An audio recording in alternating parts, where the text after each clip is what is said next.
हालत में जिस तरह से उसकी परेशान किया गया, जबरदस्ती उसका रोजा तोड़ने तक की नौबत आ गई, उसके मुंह में रोटी डाली गई, उसको किस तरह से देखा जाना चाहिए। यहां पर अंसार रजा साहब बैठे जिन्होंने इस मुद्दे पर PIL फाइल किया है, उनका यह कहना है कि इस पूरे मसले पे अली अनवर साहब अगर संजीदा हैं तो हम लोग सारे लोग मिल करके सोमवार को या किसी भी दिन हम लोग महाराष्ट्र सदन के सामने धरना दें। हम बातचीत कर रहे थे अजय कुमार से ब्रेक में जाने के बाद। अजय कुमार से मैं जानना चाहूंगा कि अजय कुमार जी, क्या इस मुद्दे को इतनी ज्यादा तूल देने की जरूरत है? क्या इस पर धरना और प्रदर्शन की जरूरत है, या एक आइसोलेटेड, एक एक्सेप्शनल मामला समझ करके इसको नजरअंदाज करना चाहिए? नहीं, इस बात पे धरना प्रदर्शन की बहुत जरूरत है, और तब तक जरूरत है जब तक कि FIR होकर के माननीय सांसद महोदय के खिलाफ कार्रवाई नहीं होती है। लेकिन इसको जो लड़ाई है, उस लड़ाई को बड़ी करने की जरूरत है। एक MP तृणमूल कांग्रेस का कहता है कि अगर तुमने हमारे साथियों पे हाथ लगाया तो मैं रेप करा दूंगा पूरे गांव में। तो ये भी क्या, और पटना आए दिन जहां से अली अनवर साहब का ताल्लुक है राजधानी में, यह भी मैं आप लोगों के माध्यम से एक चीज लाना चाहता हूं कि ये जो कैटरिंग का पेशा है, इत्तेफाकन मेहमान नवाज होने के कारण हमारे मुस्लिम भाई इसमें बहुत ज्यादा संख्या में है, और आए दिन पटना राजधानी में माननीय मेंबर ऑफ पार्लियामेंट के द्वारा कैटरिंग के स्टाफ को पीटा जाना, रोटी खराब होने में उसका क्या दोष है? वो IRCT के ठेकेदार से या कहीं से सप्लाई होकर आ रहा है, वो मुलाजिम है और वो फ्रंट पे बढ़ता है, उसके साथ बदसलूकी होना। और हम जो इस गिरते हुए राजनीतिक कल्चर की लड़ाई के खिलाफ लड़ने का मैं समर्थन करता हूं। अरे भाई, जब आप पार्लियामेंट के अंदर, आप विधानसभा के अंदर माइक तोड़ते हैं, चप्पल चलाते हैं, जूते चलाते हैं, स्प्रे करते हैं, आपने देखा है तो ये किस तरह का राजनीतिक कल्चर हम बना रहे हैं। और जब ऐसी घटना होती है तो मैं गुजारिश करता हूं विजेंद्र गुप्ता जी से भी और तमाम सियासी दलों से कि मिलकर इसकी भर्त्सना की जाए, और ऐसे जितने भी मेंबर ऑफ पार्लियामेंट हैं उनके खिलाफ सख्त विजेंद्र गुप्ता जी, एक सवाल मैं आपसे करना चाहता हूं। आप मेरे लिए आदर लायक बड़े भाई है आप मेरे। अजय कुमार जी, एक मिनट, विजेंद्र गुप्ता जी हमारे साथ अंसार रजा साहब हैं जो जिन्होंने इस मुद्दे पे PIL फाइल किया है, वो सीधा आपसे एक सवाल करना चाह रहे हैं। जी अंसार साहब। गुप्ता जी, अभी परसों ही आपके हमारे हिंदुस्तान के वजीर आजम नरेंद्र मोदी साहब ने 2 लोगों को स्पेशली बुलाकर के ये कहा है कि जो दागी सांसद है 1 साल के अंदर उनका फैसला होना चाहिए।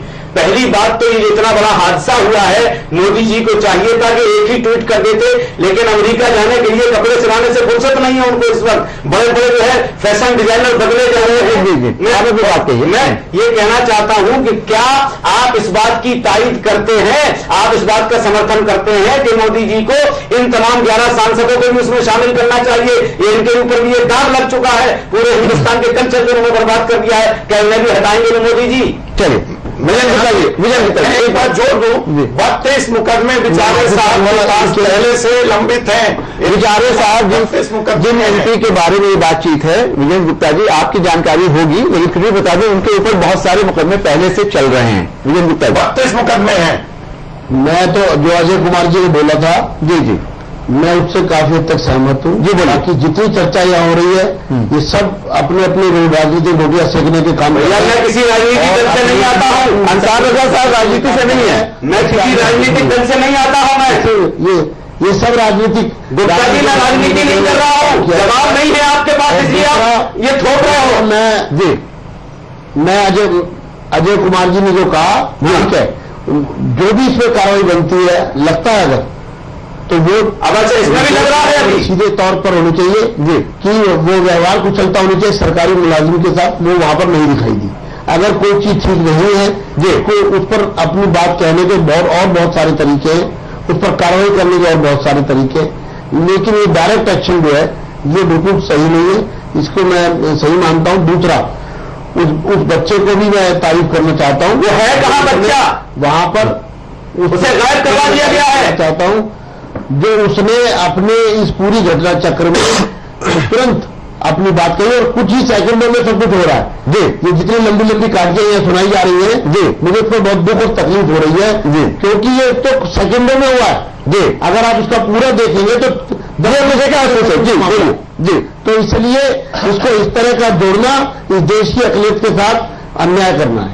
चलिए एक चीज विजय गुप्ता जी, आपसे अजय कुमार कुछ पूछना चाह रहे हैं, लेकिन उससे पहले मैं जानना चाह रहा हूं कि जिस तरह की घटनाएं पिछले कुछ दिनों में हुई हैं, चाहे वो गोवा के मिनिस्टर के जरिए हिंदू राष्ट्र बनाने की बात हो, या यूनिफॉर्म सिविल कोड के ऊपर किसी का बयान आ रहा हो, या शिवसेना के, मेरी बात सुन लीजिए, शिवसेना, मेरी बात सुनिए मेरी बात सुनिए विजय गुप्ता जी, या और भी जो बातें हो रही हैं, इन सारी चीजों में एक चीज जो बहुत अचरज की है, वो नरेंद्र मोदी जो हर चीज में तुरंत कमेंट देते थे, वो पिछले कुछ दिनों से बिल्कुल खामोश हैं। इसको कैसे देखा जाए, क्या माना जाए? ये गवर्नमेंट मीडिया ड्रिवन गवर्नमेंट नहीं है, पहले मैं आपको बता दूं जी, ये मीडिया ड्रिवन गवर्नमेंट नहीं है, ये फैक्चुअल एक्चुअल गवर्नमेंट है जो लोगों के हित में काम कर रही है। इसलिए मीडिया कोई भी इशू क्रिएट करेगा, बनाएगा, उस पर प्रधानमंत्री बोलेगा, मैं मीडिया का नहीं है, इशू तो आप ही लोग बना रहे हैं। दूसरा कोई हमारी में सुनिए, दूसरा एक क्रिश्चियन मिनिस्टर, एक क्रिश्चियन व्यक्ति जी अपनी कोई भावना प्रकट कर रहा है, तो वो आप उससे प्रश्न करिए, अगर वो हमारी मंत्री है, उन्होंने अलायंस किया हमारे साथ, मुख्यमंत्री है वो आपके यहाँ, आपकी पार्टी के समर्थित सरकार में उप मुख्यमंत्री है। दूसरी बात ये कि एक बात अगर आई है तो उस पर कम से कम सफाई तो दी जा सकती है। क्रिश्चियन है वो, इससे पहले क्रिश्चियन है वो, क्रिश्चियन बाद में है, हिंदुस्तान पहले है। आप क्यों आप साथ में बांट रहे हो लोगों को? अब आप जबरदस्ती किसी के घर में घुसेंगे आप? चलिए हम यहाँ पे जानना चाहते हैं, यहाँ पे कांग्रेस के तर्जुमान बैठे हैं, आपको प्रणव झा जी, जिस तरह की चीजें आप सुन रहे हैं, आपने सारी बातें सुनी, मेरा आपसे ये जानना चाह रहा हूं कि कांग्रेस पार्टी जिसको इस मुद्दे को पकड़ना चाहिए था, उसके ऊपर एहतजाज करना चाहिए था, उसको पूरे तौर पर लेकर के वोट पे आना चाहिए था, कांग्रेस सरकार में तो नहीं है, लेकिन एक मजबूत विपक्ष, एक मजबूत ऑपोजिशन की भी जो उसकी भूमिका होती है, जो उसको करना चाहिए रोल, उसमें भी सफल नहीं दिख रही, उसमें भी कामयाब नहीं दिख रही है। क्यों कांग्रेस ऐसे हाशिए पर? नहीं फैसल, मेरे ख्याल से आप अगर गौर करेंगे पार्लियामेंट में जिस दिन ये वाकया हुआ उसके अगले उस दिन और उसके अगले दिन अली अनवर साहब मुद्दा उठा रहे हैं, लेकिन कांग्रेस वाले मुद्दा उठाया, मेरे ख्याल से इस पर डिस्कशन हुआ और कांग्रेस ने अपनी तरफ से वॉकआउट करने की भी कोशिश की है इस बात को लेकर के। मैं जब आप विजय गुप्ता जी से बात कर रहे थे कि क्या बात है मोदी जी जो हर बात पे खामोश रहते, तो हम जब हम बात करते हैं और लोगों से तो चर्चा होती है तो होता है कि क्या कारण है। कारण जो हो सकता है तो दो ही कारण है, एक या तो उनका कंट्रोल नहीं है, अशोक सिंघल जी अगर वो बयान दे देते हैं या गोवा के उप मुख्यमंत्री बयान दे देते हैं, या फिर ये कि उनके उन्होंने बताया कि गोवा के जो मुख्यमंत्री है वो हमारी पार्टी का नहीं है और अलायंस में, इसलिए उसने बयान दिया, या तो यहाँ पर या फिर उनकी बीजेपी का या फिर तो उनकी एजेंडा आरएसएस के एजेंडे को हिंदुस्तान में जो हो रहा है उसमें ये कभी नहीं होगा। हिंदुस्तान ये जो हो रहा है उसमें मोदी जी की मौन सहमति है, उनका कोई स्वार्थ सिद्ध होता है, इसलिए वो चुप। अरे आप कुछ कहना चाह रहे थे? नहीं, देखिए मैं बार बार एक ही बात कह रहा हूं कि हमें नफरत नहीं थी अंग्रेजों की कौमी सूरत से, हमें नफरत थी उनके अंदाजे हुकूमत से। अगर अपनों की भी हुकूमत रहबर हो नहीं सकती तो हमें उनसे मोहब्बत हो नहीं सकती।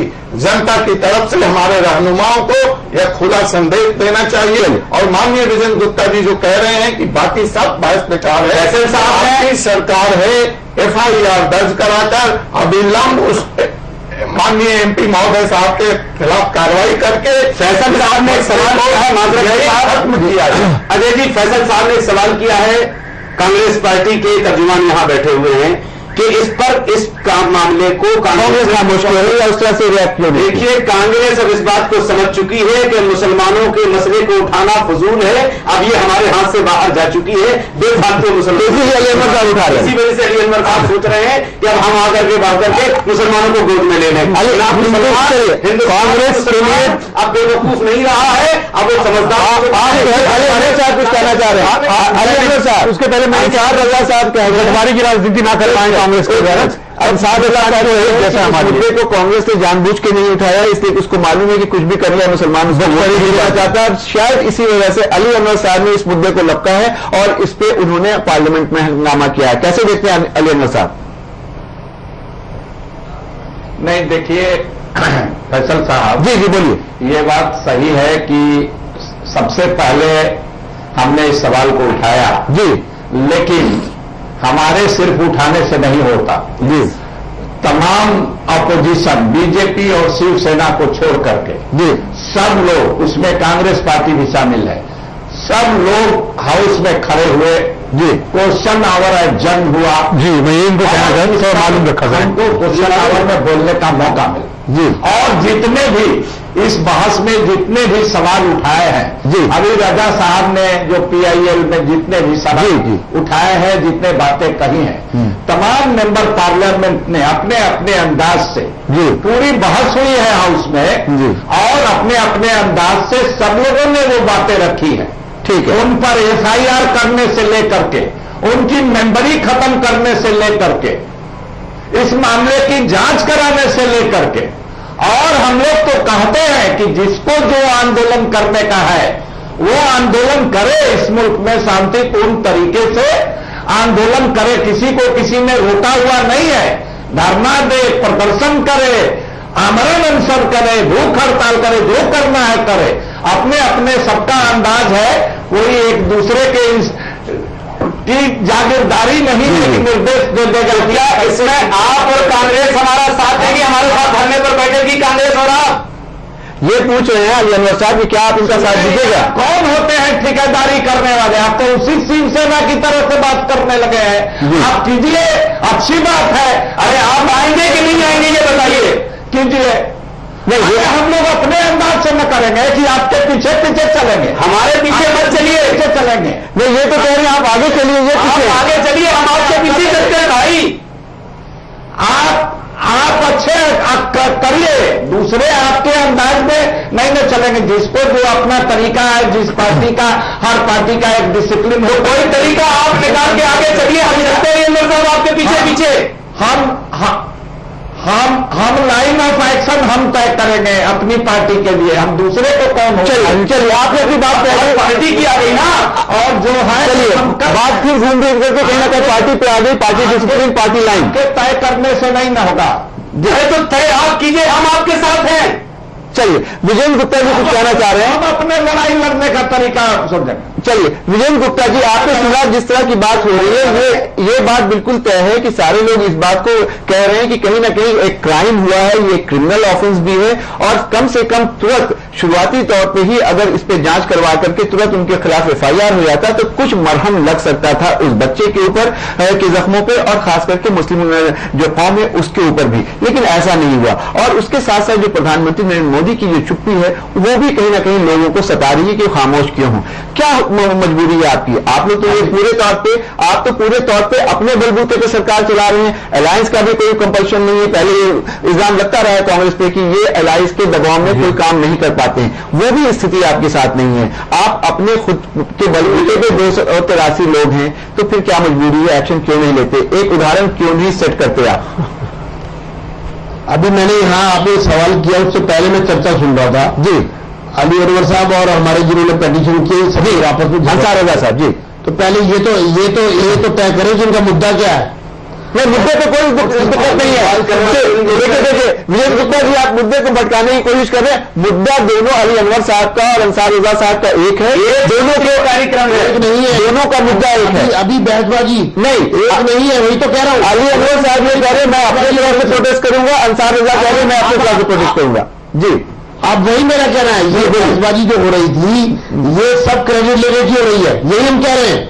ये जो क्रेडिट लेने की जो बहसबाजी है यही इस देश के अखिलेश का नुकसान कर रही है। लेकिन आप चाहिए अपना कोई क्रेडिट लेगा, ये तो कोई बात नहीं है। इंसाफ मिलना चाहिए। बात वही हम चाहते हैं। ये नॉन इश्यू को इश्यू बना रहे हैं और अपने अपने तरीके से राजनीतिक रोटियां सेकने के। आप कैसी बात कर रहे हैं? आप कैसे कह रहे हैं कि ये नॉन इशू है? ये बहुत बड़ा इशू है। नॉन इशू करें हाथ से वो आप जी अजय कुमार कुछ कहना चाह रहे हैं? जी देखिए पूरे के पूरे मामले में महाराष्ट्र में चुनाव है और वोट पॉलिटिक्स करने के लिए ये सब किए। तो आप ही लोगों ने किया है, उसके साथ इतनी हरकत करके के सारे हिंदू अजय कुमार जी की बात से पूरी तरह सहमत हूं। इस मुद्दे को उस लाइन पर लेना चाहिए, ना कि इसको कम्युनल बनाना। चलो उसी लाइन पे ले लीजिए, एक मिसकंडक्ट के लाइन पे ले लीजिए।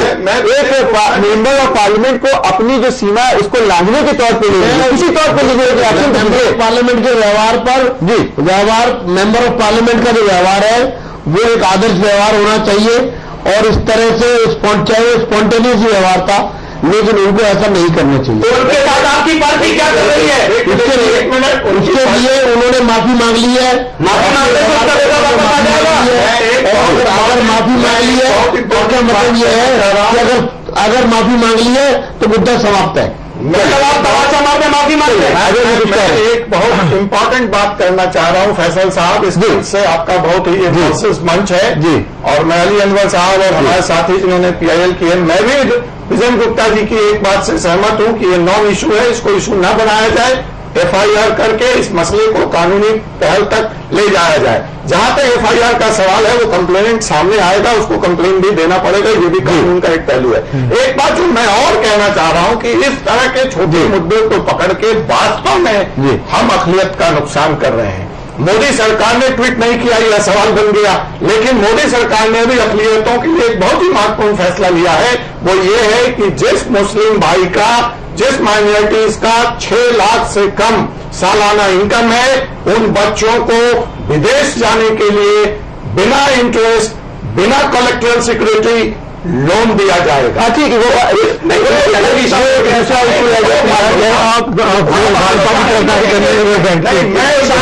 चाह रहा हूं हिंदुस्तान का मुसलमान मोदी की खैरात पर जिंदा नहीं है। देखिए खैरात की बात नहीं, मोदी आपको भी आपका पसंद है, गुजरात मुसलमानों की क्या हालत है, क्या बात कर रहे हैं? अगर इनका पैसा ही इनको दिया जा रहा है, कांग्रेस ने अब तक क्यों नहीं किया था? ये दूसरी बात है, गुजरात के मुसलमानों की हालत जरा अजय कुमार जी से बयान करवा ले उसके पहले। आप बताएं बातें करें, कहाँ किस स्कीम की बात की, कौन जानता है, कौन से अखिलियत का नुकसान न करें अपने वोट पॉलिटिक्स के लिए, चाहे इस पोलराइजेशन की, अगर ये भाजपा और आरएसएस की साजिश है तो हमारा ये कर्तव्य है कि हम उस साजिश का पर्दाफाश करें, ताकि हम उसके शिकार बन जाए। नहीं, लेकिन यहाँ सवाल ये है अजय कुमार जी, यहाँ सवाल ये है कि भारतीय जनता पार्टी अब विपक्ष में नहीं है, अब अपोजिशन में नहीं है, और भारतीय जनता पार्टी के जो प्राइम मिनिस्टर है वो सिर्फ किसी एक समाज या समुदाय के प्राइम मिनिस्टर नहीं है, पूरे मुल्क के वजीर आजम है, वजारत उज़्मा पे बैठे हैं, और उनसे ये उम्मीद की जाती है कि वो न्याय करेंगे। आपने बहुत सही बात कही, लेकिन हमारे संविधान में अखिलियतों के लिए विशेष प्रावधान है, माइनॉरिटी स्टेटस उनको दिया गया, इसलिए उस सरकार की विशेष जिम्मेवारी है कि हमारे समाज का वो जो पिछड़ा हुआ कौम है वो आगे आए। हिंदुस्तान हाँ से हिंदू और न से मुसलमान, किस तरह की बात करता है हिंदुस्तान? अगर इस देश का मुसलमान पिछड़ा हुआ है तो हिंदुस्तान तरक्की नहीं कर सकता। और मेरी गुजारिश है आप तमाम लोगों से कि अगर हम इसको हिंदू और मुसलमान के चश्मे से आगे बढ़कर हिंदुस्तान के चश्मे से देखने की चलिए समय क्योंकि कम है, आपसे जानना चाहिए इस तरह की जो बातें हो रही हैं, जितने भी एमपीज हैं, एमएलएज हैं, एक बात और अजय कुमार ने कही, ट्रेन में भी अक्सर ये देखने को मिला है, टोल नाके पे भी हम लोग देखते हैं कि लोग आते हैं, पार्टी का झंडा लगा के आते हैं, टोल नहीं देते हैं, उसके बाद वहां पे हाथापाई करते हैं। तो अगर इस मुद्दे को, अरशद के मुद्दे को थोड़ा अलग करके भी देखें, इसका दायरा बढ़ाएं, तो ये बात एक दिख रही है कि कहीं ना कहीं जो एमएलएज और एमपीज और जो चुने हुए नुमाइंदे हैं, उनका जो कंडक्ट है वो भी बुरा होता जा रहा है, या उसी प्रवृत्ति के लोग, उसी नेचर के लोग, उसी स्वभाव के लोग ही पॉलिटिक्स में आ रहे हैं। इसको रोकने के लिए एक जिम्मेदारी पार्टीज के ऊपर है, आप क्या कहिएगा? मैं एक सेकंड जोड़ दूं, ये अभी हमसे कह रहे थे कि जो मेंबर ऑफ पार्लियामेंट इनका ने वो बदतमीजी की थी, आज वो माननीय भाजपा के सदस्य है, तो हर पार्टी हमारे बराबर है इस मसले पर। जी, बराबर 65 साल हो गया है मुसलमानों को। मैं झा साहब इससे पहले कि आप कोई बात करें, बुरा मत मानिएगा मेरी बात का, 65 साल हो गया इस मुल्क को आजाद हुए, सच्चा रिपोर्ट आपने करवाई, मंडल कमीशन आपने बैठाया, श्री कृष्ण कमीशन आपने बैठाया, मैंने आज तक इसका तज्जिया एक ही निकाला है कि 65 साल में पूरी दुनिया ने देख लिया कि सबसे ज्यादा कांग्रेस शासन में रही है, और इस सच्चा रिपोर्ट ने हिंदुस्तान के मुसलमानों को पूरी तरीके से नंगा करके रख दिया है कि 65 साल में यह हाल हिंदुस्तान के मुसलमान का जो कांग्रेस ने आज करके दिखाया है। अगर आपके अंदर थोड़ी सी हमदर्दी है तो मैं इस चैनल के माध्यम से आपसे कहना चाहता हूं, आप आगे बढ़िए इस मसले पर, इन एमपीओ को हटाने के मसले पर। चलिए आपने अपनी बात कही, अली अनवर साहब का जानना चाहें। अली अनवर साहब, आप क्या कहिएगा जिस तरह का कंडक्ट कर रहे हैं आजकल एमएलएज और एमपीज, चाहे वो अरशद की बात हो या किसी टोल नाके पे मारपीट की बात हो, क्या ऐसा नहीं लग रहा है कि जो कोड ऑफ कंडक्ट है जो उसको फॉलो करना चाहिए, उनसे ज्यादा एक आदर्श व्यवहार की और एक ऐसे रोल का मॉडल के तौर पर लोग देखते हैं जो उनकी नुमाइंदगी करते हैं, क्या उनका कंडक्ट इस तरह का होना चाहिए? देखिए फैसल साहब जी, ये बात सही है कि बहुत सारे लोग पेंशन के लोग और जिन पर बहुत सारे मुकदमे हैं, वैसे लोग विचारे साहब के 32 मुकदमे हैं पार्टियों से चुन करके जी पार्लियामेंट असेंबली में आ जाते हैं। लेकिन ये मामला जो बिचारे साहब हैं, जी, जी। उन पर भी कई मुकदमे हैं जी लेकिन उससे आगे बढ़ करके जी। एक मेंबर पार्लियामेंट के कंडक्ट से आगे बढ़ करके ये पूरे एक माइंडसेट का मामला है। ये एक माइंडसेट का मामला है। कम्युनल माइंडसेट का मामला है। चलिए, पूरे चलिए। पार्टी की आइडियोलॉजी और बिहेवियर का मामला भी है। चलिए इसीलिए ये ज्यादा चिंता की बात है। वीरेंद्र गुप्ता जी, आपसे चलते चलते ये जानना चाहेंगे कि अली अनवर साहब ने अपने लास्ट कमेंट में ये कहा कि ये सिर्फ कंडक्ट की बात नहीं है, ये माइंडसेट की बात है, एक सोच की बात है, उनका की जो विचारधारा है उसकी बात है। कैसे देखते हैं आप? ये जो घटना है इसमें कहीं सोच दिखाई नहीं देती। ये भी मैं कहूंगा कि ये भी अकलियत का नुकसान करना। देखिए, आप सही मुद्दे को पकड़ करके अगर इसमें सोच निकालेंगे तो मैं आपकी बात पर पूरी चर्चा करूंगा जी, लेकिन इस मुद्दे से सोच को जोड़ने का मतलब है कि आप प्रिजुडिस हैं और आप पूर्वाग्रहों से ग्रस्त हैं। चलिए अंसारुल्लाह साहब, आखिर में चूंकि आपने मैं कुछ कहना चाह रहा था। उन्होंने मुझसे प्रश्न पूछा था, बीच में अंसार साहब आ गए कि ये बेसिकली मुद्दा जो है वो क्रिटिकल ह्यूमैनिटेरियनिज्म का मुद्दा है कि एक, मैं शुरुआत में ही कहा था कि एक तो माहौल ऐसा है, चुनाव के बाद 7 दिनों में एक के बाद एक जो मैंने घटनाएं बताई आपको, आखिर में अभी गोवा का और मुजफ्फरनगर सहारनपुर तक की घटना तक का, और मैं उसमें ये कहना चाह रहा था कि कंट्रोल कैसे हो ये कि जब कोई आदमी चुनकर आता है, 14 लाख 12 लाख 14 लाख लोग उसको वोट देते हैं, तो जब तक लोग नहीं देखेंगे वोट देने वाले कि हम कैसे लोगों को चुनकर भेज रहे हैं, दिखाई रहे हैं जी, शुरुआत है वो कि लोग जब तक ये लोग कंट्रोल नहीं करेंगे, जहां से ये चुन के आते हैं महाराष्ट्र के लोग, वहां उनसे ये प्रश्न हो, अरे तो पार्टी टिकट क्यों देती है ऐसे लोगों को? जी, तो वही बात होती है, पार्टी क्यों टिकट देती है? कैमरे पर दिख गया है विचारे में जिसका शिवसेना उनको टिकट ना दे, क्या किया है, किसने क्या नहीं किया, फिर भी बुला बुला के उन्हीं लोगों को दिया जाता है कि इनकी गुंडागर्दी के व्यवहार जो है अभी कांड में किस तरह का हो रहा है, मैंने कहा आपको व्यवहार जो है आदमी का ओवरनाइट चेंज हो जाता है। आप कुछ कह रहे? मैं विजेंद्र गुप्ता जी, आपको मैं भाई की नजर से देख रहा हूं, मैं सिर्फ इतना कहना चाहता हूं, आपने जो ये बात कही है कि इसको ज्यादा तूल नहीं देना चाहिए, मैं इसको यही ठप कर देता हूं। मैं मानता हूं आपकी बात को। मैं सिर्फ आपसे इतना कहना चाहता हूं कि चाहे महाराष्ट्र सदन का मसला हो, तो गरिया जी ने जो बयान दिया उसका मसला हो, अशोक सिंघल ने जो बयान दिया उसका मसला हो, या महाराष्ट्र गोवा के जो मंत्री ने बयान दिया उसका मसला हो, इस पर आपकी पार्टी का क्या नजरिया है, मोदी जी का क्या नजरिया है, वो 2 लफ्जों में बता दीजिए, मैं बैठ जाता हूं। आप इस सारे मुद्दों को एक साथ मत बुलाइए, ये एक जवाब नहीं हो सकता स्थिति में, एक लाइन में इसका जवाब नहीं हो सकता। आज जो चर्चा का विषय है वो महाराष्ट्र सदन की घटना है। चलिए आप उसको कंडेम करते हैं। चलिए एक बात बिल्कुल साहब, अगर आपकी चर्चा कर रहा था तो आपने कहा राजनीति बीच में लेकर के आ रहे हैं, वक्त चूंकि खत्म हो रहा है, नाज़रीन अभी आपने ये गरमा बात देखी, वीरेंद्र गुप्ता ने अपनी बात रखी, बीजेपी के जो लीडर हैं उनका ये कहना है कि जिस तरह की बात हुई है स्पॉन्टेनियस रिएक्शन था और शायद ये सोची समझी हुई स्कीम के तहत किया हुआ मामला नहीं था। लेकिन यहाँ पे जितने पैनलिस्ट हैं उन लोगों ने, अंसार रजा साहब ने, अजय कुमार ने, प्रणव झा ने और अली अनवर साहब ने, जिन्होंने इस मुद्दे को पार्लियामेंट में उठाया था, उनका मानना यह है कि एक माइंडसेट की अक्कासी करती है। जिस तरह की सोच होती है एक्शन उसी तरह का होता है। हम तमाम मेहमान का यहाँ पे शुक्रिया अदा करेंगे आज खुली बहस में। बस इतना। आप आलमी समय को इंटरनेट में देख सकते हैं, लॉग ऑन करें समयलाइव.com। फिलहाल हमें इजाजत दीजिए और आप देखते रहिए आलमी समय।